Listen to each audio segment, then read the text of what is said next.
ભાવનગર ઘોઘા પંથકમાં જૂની અદાવતે યુવકની થઈ હત્યા. રાધેશભાઈ મનસુખભાઈ બારૈયા નામના શખ્સની હત્યા થઈ હોવાના પરિવારનો આક્ષેપ. માલંકાવાડી વિસ્તારમાં રાધેશ બારૈયાની અધમોવી હાલતે મળી આવ્યો હતો.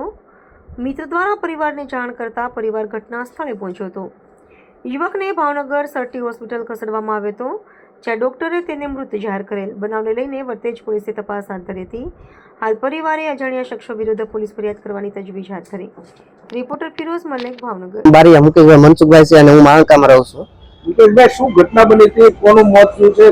કઈ રીતના આખો બનાવ શું છે? અમે 8:30 ઓફિસથી આવ્યા.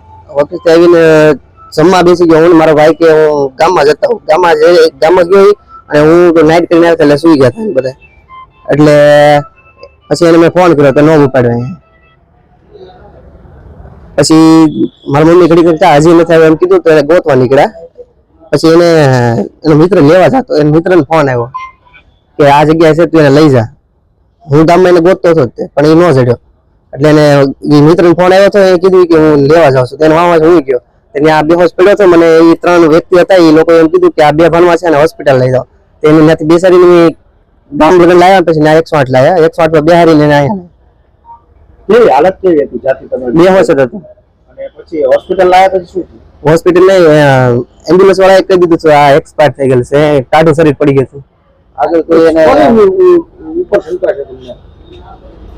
શંકા તો ગામના 3 હવે ઓળખે જ છે ભાઈ. આ નામ લખાયું છે એનું. શું નામ છે? જયેશ છે, રાહુલ છે અને મનોજ છે.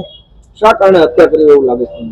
જૂની બવાલ હતી. હવે એમાં સમાધાન પણ થઈ ગયું હતું 5 વર્ષ પહેલા અને પાછું અત્યારે આ થયું.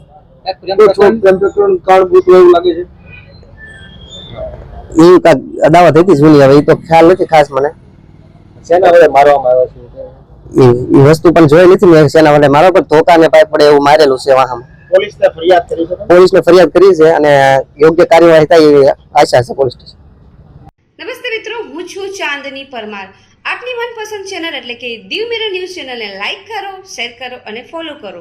અને હા, તેમાં દરરોજ તાજા સમાચાર જોવાનું ભૂલશો નહીં. નમસ્કાર દર્શક મિત્રો, હું છું પાયલ બામભણિયા. આજના મુખ્ય સમાચાર દેશ વિદેશ ગુજરાત રાજ્યના તાજા બ્રેકિંગ સમાચાર નિહાળો દીવ મિરર ન્યૂઝ ચેનલ પર દરરોજ રેગ્યુલર.